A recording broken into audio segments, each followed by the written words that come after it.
Зейнеткерлер мүлік салығынан босатылған ба? Саламатсыздар ма, құрметті көрермендер?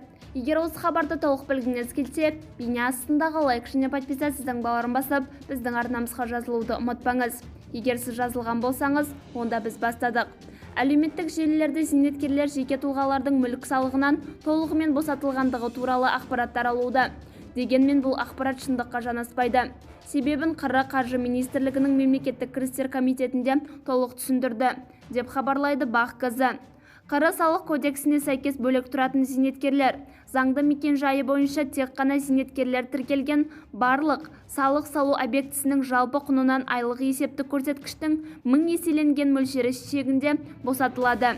Есептеу барысында республикалық бюджет туралы заңда белгіленген және тиісті қаржы жылының 1 қаңтарына қолданыста болатын айлық есептік көрсеткіш мөлшері қолданылады. Бізді бақылауды жалғастырыңыз.